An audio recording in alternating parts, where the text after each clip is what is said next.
अब जो नई वैक्सीनेशन की स्ट्रैटेजी घोषित की गई है उसके 12 मुख्य एलिमेंट हैं। उसका जो पहला मुख्य एलिमेंट है वो ये है कि जो वैक्सीन मैन्युफैक्चरर्स हैं वो 50% जो उनका मंथली डोजेज़ है वो भारत सरकार को उपलब्ध कराएंगे और जो रिमेनिंग 50% है वो उसको भारत सरकार के अलावा अन्य चैनल्स में उपलब्ध करा सकेंगे। दूसरी महत्वपूर्ण बात यह है कि वैक्सीन के मैन्युफैक्चरर्स 1 मई से पहले एक ट्रांसपेरेंट तरीके से अपने दाम या मूल्य घोषित करेंगे जो वो उस 50% सप्लाई के लिए लेंगे जो भारत सरकार के अलावा अन्य चैनल्स में वो उपलब्ध कराएंगे।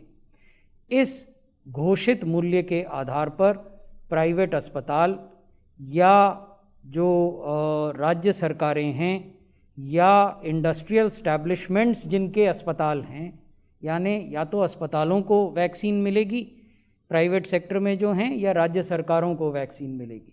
इसका अर्थ ये नहीं है कि वैक्सीन खुले बाज़ार में किसी केमिस्ट या फार्मासिस्ट की दुकान पर उपलब्ध हो जाएगी।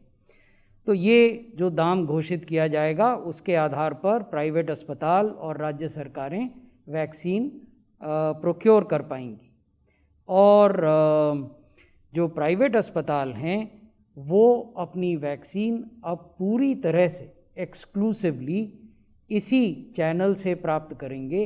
राज्य सरकारों से जो के माध्यम से जो भारत सरकार की प्रोक्योर की हुई वैक्सीन प्राइवेट अस्पतालों को उपलब्ध कराई जाती थी अब वो उपलब्ध नहीं होगी।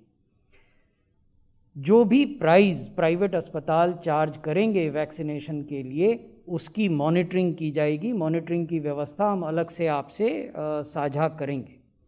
तीसरा महत्वपूर्ण जो बिंदु है वो ये कि वो व्यवस्था जिसके तहत राष्ट्रीय कोविड वैक्सीनेशन कार्यक्रम में प्राइवेट अस्पताल 250 रुपये तक प्रति डोज चार्ज कर सकते थे वो व्यवस्था समाप्त हो जाएगी। तो अब केवल 2 व्यवस्थाएं रहेंगी।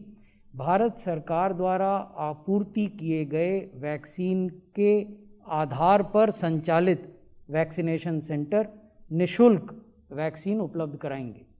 Free vaccination would be available in all such vaccination centers which are receiving vaccine doses from Government of India. Therefore, the vulnerable section, the poor section, the aged section will all be provided free vaccination in these vaccination centers where the vaccine as before would continue to be supplied by Government of India. Government of India के द्वारा supply किए गए vaccine doses के आधार पर चलने वाले vaccination centres में आयु की सीमा 45 बरस से ऊपर, हेल्थ केयर वर्कर्स जिनके की सेकंड डोज अभी छूटे हुए हैं या फर्स्ट डोज भी छूटे हुए हैं, फ्रंट लाइन वर्कर्स रहेंगे। बाकी जो भारत सरकार से अलावा अन्य चैनल्स हैं यानी राज्य सरकार ने सीधे प्रोक्योर किया या प्राइवेट अस्पतालों ने सीधे प्रोक्योर किया, उसमें 18 बरस से ऊपर के सभी बालिग लोग वैक्सीनेशन करा सकेंगे। इस प्रकार देश की एक बहुत बड़ी जनसंख्या को वैक्सीनेशन की सुविधा उपलब्ध हो जाएगी। जो 5वां सिद्धांत इस स्ट्रैटेजी का है वो ये है कि पूर्व की तरह वैक्सीनेशन फ्री होगा एलिजिबल पॉपुलेशन ग्रुप्स के लिए जो कि भारत सरकार द्वारा दी गई वैक्सीन के आधार पर संचालित किए जा रहे हैं। जो छठा और बहुत महत्वपूर्ण सिद्धांत है वो ये कि वैक्सीनेशन सेंटर चाहे भारत सरकार से डोजेज ले या वैक्सीन निर्माता से सीधे ले, ये सब के सब भारत सरकार के नेशनल वैक्सीनेशन प्रोग्राम की गाइडलाइन से गवर्न होंगे। यानी इन सब को कोविन डिजिटल प्लेटफॉर्म पर रजिस्टर करना होगा। जो भी लोग वहाँ वैक्सीन लेने जाते हैं वो या तो कोविन पर एडवांस अपॉइंटमेंट लेकर जाएंगे या ऑन साइट रजिस्ट्रेशन करेंगे। प्रत्येक व्यक्ति को जैसे कि पहले मिलता था डिजिटल वैक्सीनेशन सर्टिफिकेट पहले डोज के बाद और दूसरे डोज के बाद वो दिया जाएगा। एडवर्स इवेंट फॉलोइंग इम्यूनाइजेशन की रिपोर्टिंग पूर्ववत जारी रहेगी। वैक्सीन के स्टॉक और प्राइस को भी कोविन पर कैप्चर किया जाएगा। तो ये सारी चीज़ें सब पर लागू होंगी, क्योंकि जो भी कोविड वैक्सीनेशन हो रहा है वो देश के भीतर हो रहा है, और देश के भीतर होने वाला कोविड वैक्सीनेशन इन सिद्धांतों से गवर्न होता है। जो 7वां मुख्य बिंदु है वो ये है कि भविष्य में आने वाली वैक्सीन्स पर भी ये 50% भारत सरकार और 50% भारत सरकार के अलावा अन्य चैनल्स वाला सिद्धांत लागू होगा। इसके अलावा जो 8वां मुख्य बिंदु है वो ये है कि यदि कोई वैक्सीन निर्माता या उनके सब्सिडियरी या उनके ऑथराइज्ड एजेंट किसी रेडी टू यूज़ वैक्सीन को इंपोर्ट करते हैं जिसका निर्माण भारत में नहीं हो रहा है, वैसी स्थिति में ये जो पूरा अमाउंट है, ये पूरी जो क्वांटिटी है वैक्सीन की, ये भारत सरकार के अलावा जो चैनल हैं उसमें उपयोग की जा सकती है।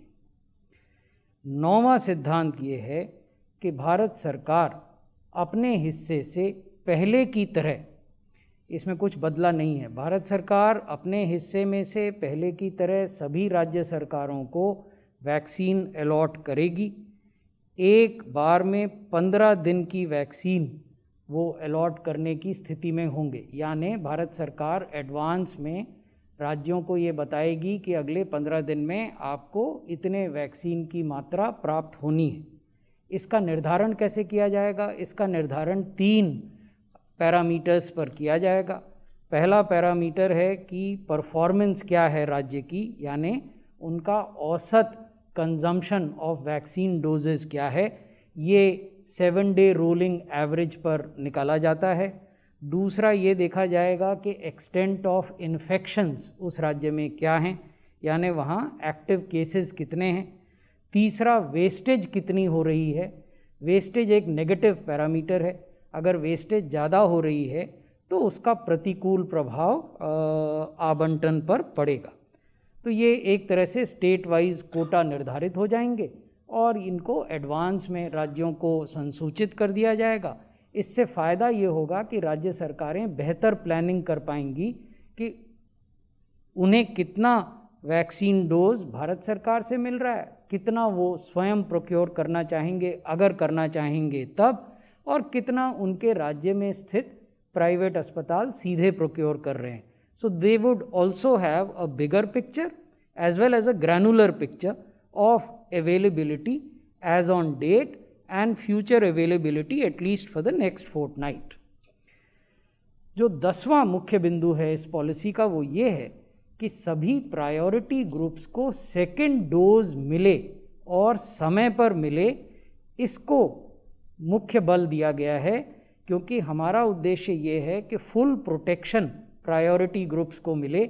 ऐसा नहीं होना चाहिए कि पहला डोज मिल गया है और दूसरे डोज का समय हो गया है और वो नहीं मिल पा रहा। तो इसलिए प्रायोरिटी सेकंड डोज को दी जाएगी, समय पर लोगों को मिले। अभी वर्तमान में CoWIN system automatically message generate करता है, एसएमएस, और भेजता है बेनिफिशरीज़ को बताने के लिए कि आपको अब सेकेंड डोज ड्यू हो गई है।